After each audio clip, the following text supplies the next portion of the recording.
কিমান ডাঙৰ ইমানটো জোখ কেনেধৰণৰ কি হ'ল মানে কি বুলি ক'ম আৰু শুই থকাৰ সময়তহে গম নাপাওঁ শিল যেতিয়া দপদপকৈ আহিছে বতাহ আহিছিলে বাৰু প্ৰথমতে বতাহৰ পিছত শিল আহিছে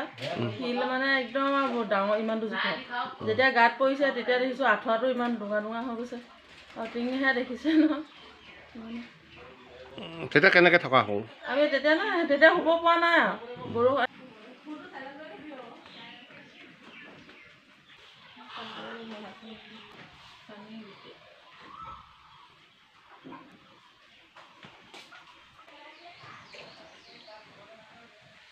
ধুমুহা শিল কিমান ধুৱে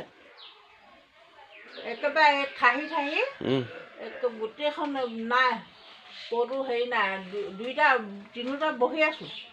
বহি থাকি তাৰপৰা সিহঁতি মোক নিলেহি সিহঁতিও তিতা সেইখনতে কোচমোচ খাই শুলে এতিয়া থকাটো ব্যৱস্থা কি কৰে কৰিব চৰকাৰ আমি কি জানিম এতিয়া কেনেকৈ কি কৰিবি উপায়টো নাই টকা পইচা থকা হ'লে বোলে কিনি হেৰি চেৰি টিং চিং আনি পটককৈ খুৱাই লওঁ এতিয়া টকা পইচাটো নাই ক'ৰ পৰা হেৰি কৰিবি চৰকাৰে যদি সহায় কৰি দিয়ে কিন্তু নহ'লে আমি থাকিম ক'ত এতিয়া হেৰি আগতে ৰিফিউজি গতে টুকুৰা বান্ধি হেৰি কৰি থাকিব লাগিব আমাৰ খোৱাপাতটো প্ৰায় ধৰক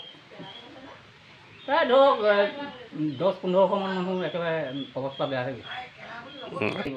প্ৰায় ধৰক 40-50 হাজাৰ টকা লাগিব এতিয়া ধৰক